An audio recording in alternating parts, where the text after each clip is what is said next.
Karena apa? Karena berdahulu diberi Allah cahaya cinta dalam hatinya, lalunya kerindangan, lalunya kerinduan lawan Allah. Beribadah siang malam, nikmat baginya berzikir. Padahal orangnya belum mengaji sebujurnya lagi, belum mengaji sebujurnya, belum tobat sebenarnya, tapi Allah memberi. Nah, ini artinya qaumun tasbiqu anwaruhum azgarahum. Ini kelompok yang didahului oleh cahaya sebelum mereka itu berzikir. Ya Allah biha, ya Allah biha, ya Allah bihusnil khatimah. Ya Allah biha, ya Allah biha, ya Allah bihusnil khatimah. Allah menyebutkan dalam Al-Quran, yakhtassu birahmatihi may yasha. Allah bisa memberi itu kepada orang-orang yang Dia kehendaki dengan rahmatnya. Wa min hadzal farid Ibrahim ibnu Adham wa amsaluh, termasuk dalam golongan ini seperti Imam Ibrahim bin Adham dan kawan-kawannya. Ibrahim bin Adham ini seorang laki-laki yang hidupnya dalam istana kerajaan, yang bergelimang dengan harta kekayaan. Hobinya, kesukaannya berburu, jauh dengan nilai-nilai agama. Nah, suatu hari Ibrahim bin Adham ini berburu. Nah, berburu kayak biasanya berburu, sukanya berburu. Tahu-tahu timbul dalam hatinya geritik. Nah, dalam hatinya bisikan timbul. Alihadza khuliqta. Apakah engkau diciptakan Allah untuk berburu? Timbul dalam hatinya geritik itu. Apakah aku dicipta Allah untuk berburu? Kah hidup ini untuk apa? Nah, di saat itulah Ibrahim bin Adham melepas pakaiannya. Dia tinggalkan istana, dia mengembara, akhirnya sampai ke kota Mekah. Di sana dia berjumpa dengan para imam dan menuntut ilmu di sana sampai beliau ma'rifat kepada Allah Subhanahu wa taala. Nah, ini orang dengan nyaman, dengan perasaan lezat tanpa melalui susah payah. Siapa lagi contohnya? Fudail bin Iyad rahimahullah. Fudail bin Iyad ini yang dikenal sebagai qati'ut tariq, seorang perampok. Nah, perampok jauh dengan nilai-nilai agama. Satu malam begitu hendak merampok, mendengar ada lantunan satu ayat Al-Quran. Alam ya'ni lilladzina amanu an takhsha'a qulubuhum li dzikrillah. Itu ayatnya. Begitu mendengar ayat itu, Ibrahim bin Fudail bin Iyad ini terketuk hatinya. Kapan aku tobat? Kapan aku kembali kepada Allah? Nah, pada malam itu juga Fudail bin Iyad mengembara sampai ke kota Mekah, menuntut ilmu di sana. Akhirnya menjadi seorang waliullah yang ma'rifat dengan Allah Subhanahu wa taala, tanpa ada yang mengajak, kada ada yang memaksa, kada ada yang membawai. Dengan keringanan hatinya sendiri dilontarkan oleh Allah Subhanahu wa taala. Zunnun al-Misri, salah seorang aulia Allah yang terkenal di Mesir. Dulunya suka mabuk, dulunya suka macam-macam kejahatan, jauh dari agama. Nah, begitu beliau satu saat mendengar Imam Hasan Basri sedang ceramah di suatu masjid, terketuk hatinya. Akhirnya langsung tobat kepada Allah dan menuntut ilmu, beribadah dengan nikmat, dengan lezat, sampai kepada ma'rifat Allah Subhanahu wa taala. Nah, ini golongan pertama yang mencapai ma'rifat dengan inting, dengan mudah, tanpa ada paksaan, tanpa ada himbauan, tanpa ada yang mengajaknya.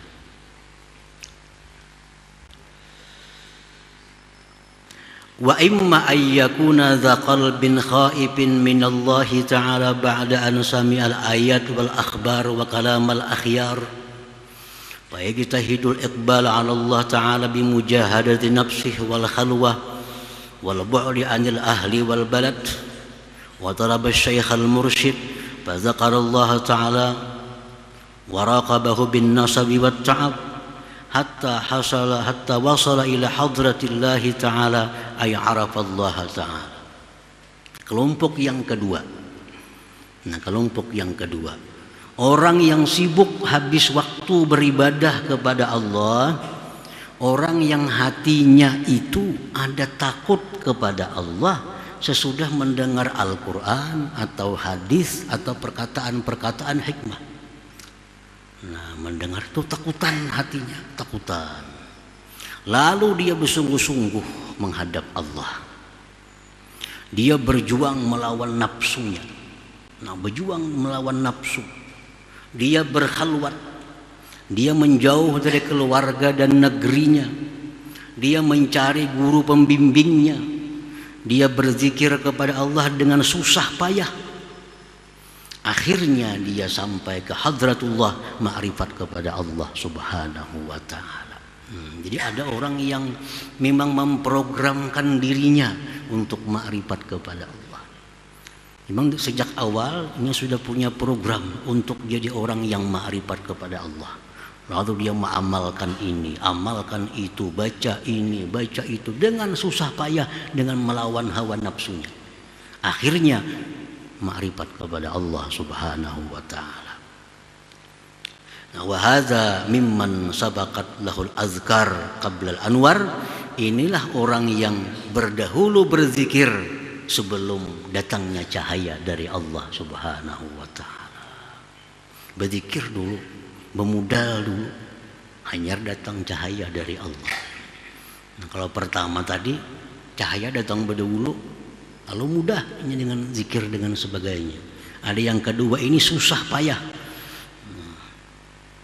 Wa yasduqu alaihi qauluhu ta'ala, dan ini termasuk dalam firman Tuhan, walladzina jahadu fina lanahdiyannahum subulana.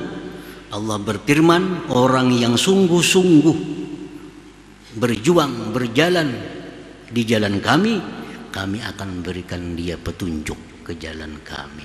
Nah, orang yang sungguh-sungguh hendak ma'rifatullah, sungguh-sungguh hendak mengenal Allah, Allah bersumpah, lanahdiyannahum subulana, pasti mereka akan kami beri petunjuk untuk ma'rifat kepada Allah subhanahu wa ta'ala. Tapi jahadu, berjuang. Nah, berjuang, berkhalwat, meninggalkan kampung, berzikir sekian, dipaksanya nafsunya. Akhirnya diberi Allah jiwa ma'rifat itu. Nah, wa min hadzal fariq, dari golongan ini Al-Imam Sahal bin Abdullah At-Tustari wa amsaluh, seperti Imam Sahal bin Abdullah At-Tustari. Ini contoh seorang waliullah, seorang yang ma'rifat kepada Allah mulai awal, tahapan pertama, tahapan kedua, sampai seterusnya mendapat ma'rifat. Satu demi satu dilaluinya, rintangan dan sebagainya. Para muhibbin rahimakumullah, Imam Sahal ini belum lagi umur 7 tahun sudah qiyamul lail tiap malam. Belum umur 7 tahun sudah bangun jam 2. Nah, karena Sidin sudah punya tujuan hendak ma'rifat kepada Allah. Nah, ini kan orang mulai awal, mulai nol. Amalan Sidin apa? Allahu ma'i, Allahu nazirun ilayya, Allahu syahidun alayya. Itu yang dibaca Sidin dalam hati. Allahu ma'i, Allah bersamaku, Allahu nazirun ilayya, Allah memandang kepadaku, Allahu syahidun alayya, Allah selalu menyaksikan aku. Itu kada terlepas di hati Sidin. Allah ma'i, Allah besertaku, Allah selalu memandang kepadaku, Allah selalu menyaksikan gerak-gerikku. Nah, dengan modal itulah beliau menjauhkan diri dari segala macam maksiat yang tidak disukai oleh Allah, karena merasa Allah bersama, Allah selalu memandang, Allah selalu menyaksikan. Mulai belum umur 10 tahun, nah, melangkah ke jalan ma'rifat sampai beliau akhirnya diberi Allah ma'rifatullah itu. Nah, jadi ini dua kelompok. Orang mencapai ma'rifat ada dua. Satu, orang yang lebih menunjul karunia Allah, yang pertama tadi. Nah, yang kedua lebih menunjul usahanya. Nah, usahanya untuk mendapatkan karunia Allah itu. Para muhibbin rahimakumullah.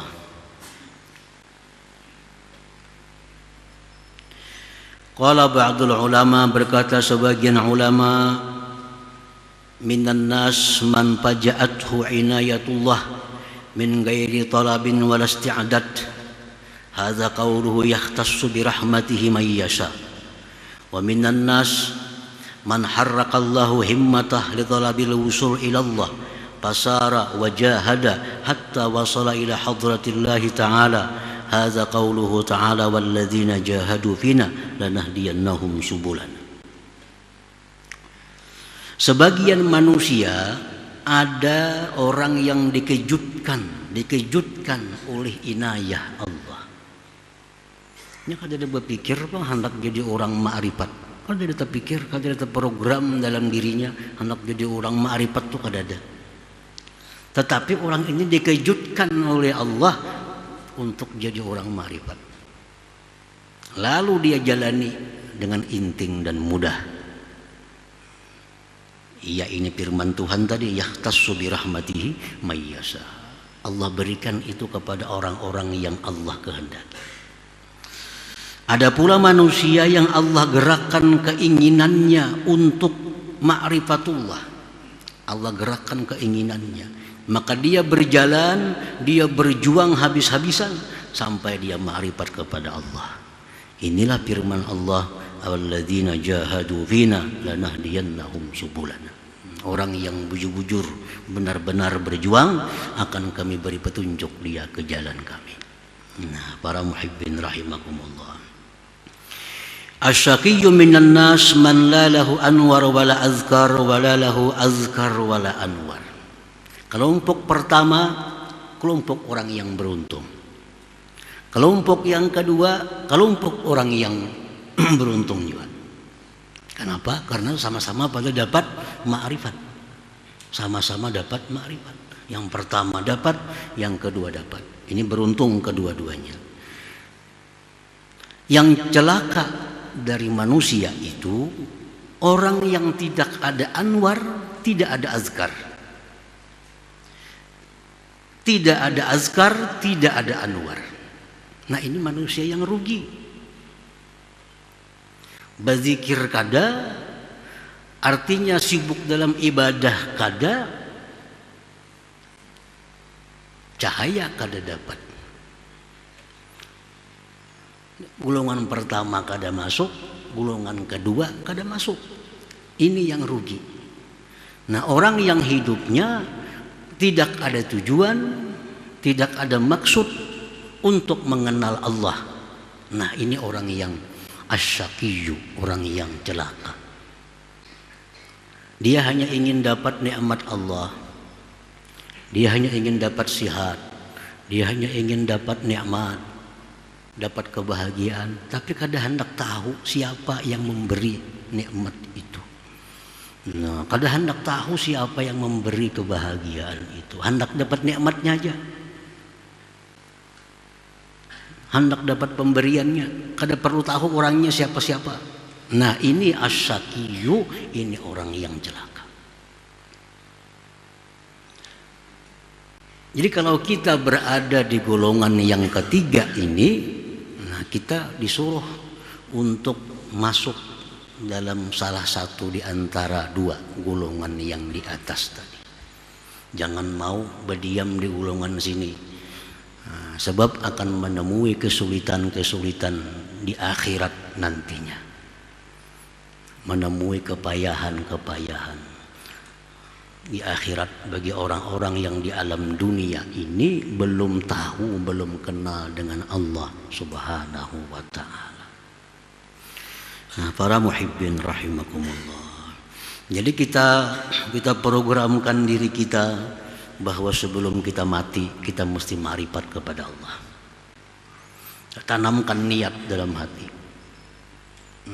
kuatkan cita-cita itu, bahwa sebelum aku mati aku harus ma'rifat kepada Allah.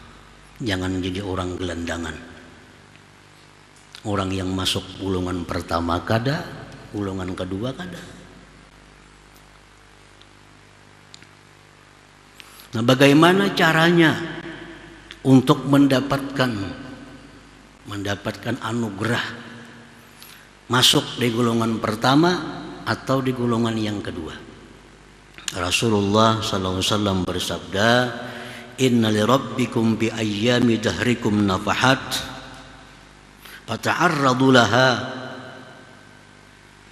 la'allahu ayyusibakum nafhatun minha fala tashkawna ba'daha abada.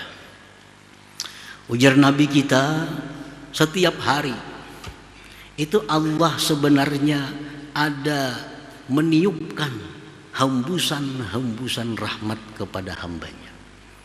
Setiap hari Allah meniupkan hidayah, meniupkan petunjuk, meniupkan makrifat kepada hamba. Setiap hari ada.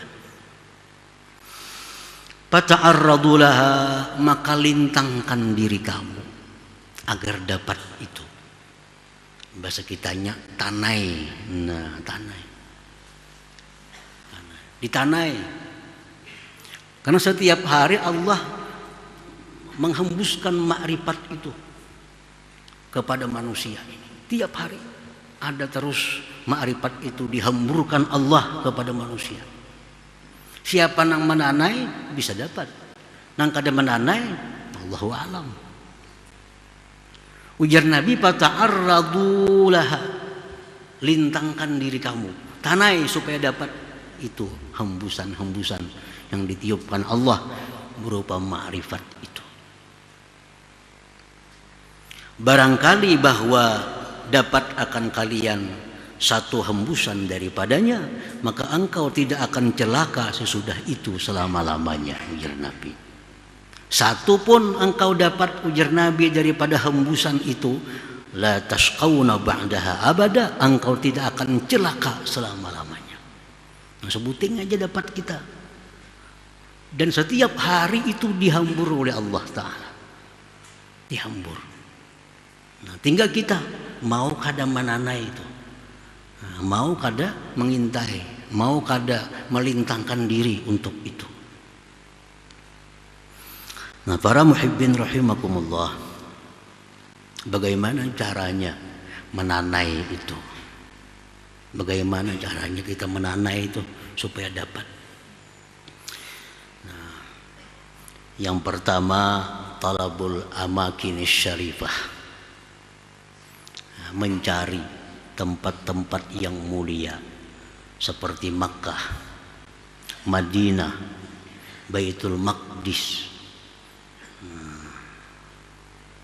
Multazam, Hajar Aswad, Pancuran Amas. Itu amakinus syarifah, tempat di mana Allah banyak mencurahkan rahmat di situ. Datangi ke situ, rancaki ke sana, berdoa di sana. Barangkali kita dapat satu, sudah selamat, kada akan celaka selama-lamanya. Nah, satu itu datangi tempat-tempat yang mulia. Ini salah satu cara untuk mendapatkan makrifat kepada Allah itu. Apalagi selain pada itu, huduru majlisi zikrin wa ilmin, hadir di majlis zikir, hadir di majlis ilmu. Hadir di majlis zikir, hadir di majlis ilmu. Ini tempatnya Allah mencurahkan rahmat. Di sini kita berzikir, di sini kita bersalawat, di sini kita mendengari kalam Allah. Tempat curahan rahmat itu ada di sini. Ada di sini. Kalau kita istiqamah, selalu hadir di majlis zikir, majlis ilmu, selalu hadir istiqamah, satu saat kita akan dapat nafhatun daripada nafahat. Akan dapat itu. Hadir di majlis ilmu, hadir di majlis zikir. Contoh kayak siapa tadi? Zunnun al-Misri.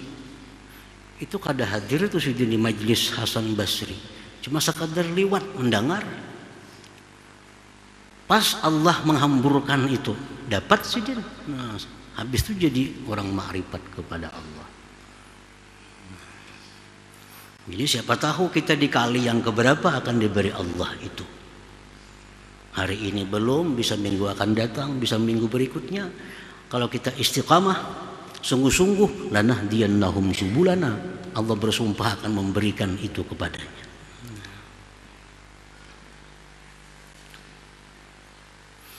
Yang ketiga, ziaratul awliya was salihin fi hayatihim wa mamatihim. Ziarah bailang kepada aulia, wali-wali Allah, bailang kepada orang-orang saleh, baik yang masih hidup atau di kubur-kubur mereka. Kubur. Kenapa bailang ke kubur? Maka sih ini kada bisa napa-napa, orang sudah mati. Kalau kita ziarah bailang kepada orang saleh, orang yang hatinya selalu zikir kepada Allah, tubuhnya diliputi rahmat Allah, kita bailang ke sana, kita dapat rahmat itu. Dapat rahmat itu. Nah, ziarah kubur mereka apa? Kubur mereka. Kubur para nabi, kubur orang-orang saleh, itu dijelaskan raudhatun min riyadil jannah, satu taman dari taman surga. Ini oleh Nabi yang menjelaskan. Kubur para nabi, kubur orang saleh, itu raudhatun min riyadil jannah, satu taman dari taman surga. Surga itu gudangnya rahmat Allah. Walaupun kita duduk di sana kada berbacaan apa-apa, duduk jadi kubur, di hadapan kubur orang saleh, duduk sana. Asa pikiran kita positif, kita akan dapat rahmat Allah Subhanahu wa taala. Karena yang kita hadapi ini adalah satu taman dari tamannya surga. Nah, lain hal kuburnya orang kafir, kuburnya orang-orang ahli maksiat. Itu disebut apa? Hufratun min hufarin niran, satu jurang daripada jurangnya api neraka. Jangan duduk di situ. Jangan duduk di kuburan Cina. Karena apa? Karena itu ujar Nabi, hufratun min hufarin niran, satu jurang daripada jurangnya api neraka. Dan neraka ini adalah kumpulan daripada kemurkaan Allah Subhanahu wa taala. Terlepas yang dikubur itu bisa memberi syafaat, terlepas yang dikubur itu bisa apa, kada usah itu. Kita duduk di kubur, di hadapan kubur Nabi, di hadapan kubur orang saleh, itu sudah duduk di taman surga. Raudhatun min riyadil jannah. Makanya rajin doa-doa haul, doa-doa arwah. Allahumma ij'al qabrahu raudatan min riyadil jannah. Itu tukang doa nih, ya Allah jadikanlah kubur pulan itu taman dari taman surga. Nah, kalau orang saleh itu jelas kuburnya taman surga, apalagi kuburnya para nabi, taman surga. Jadi ketujuh ziarah kepada orang saleh, baik yang masih hidup atau yang sudah wafat, itu merupakan mananai nafhatun min nafahatillah tadi. Nah, selanjutnya lagi waddu'a fil awqatis syarifah, doa di waktu-waktu yang mulia, di waktu-waktu yang mulia. Seperti hari Jumat itu ujar Nabi ada waktu. Ujar Nabi di hari Jumat itu ada waktu. Siapa yang berdoa kebetulan pada waktu itu, doanya akan diijabah oleh Allah. Nah, intai waktu itu. Kapan waktunya? Ada yang mengatakan waktu terbit matahari, ada yang mengatakan menjelang tenggelamnya matahari, Macam-macam pendapat para ulama. Nah, intai di waktu itu berdoa kepada Allah Subhanahu wa taala. Jangan sampai kita mati, jangan sampai kita habis umur belum merasakan apa yang dinamakan ma'rifat kepada Allah Subhanahu wa taala itu. Asal bujur-bujur, benar-benar sungguh-sungguh kita berusaha, Allah berjanji akan memberikannya kepada mereka itu.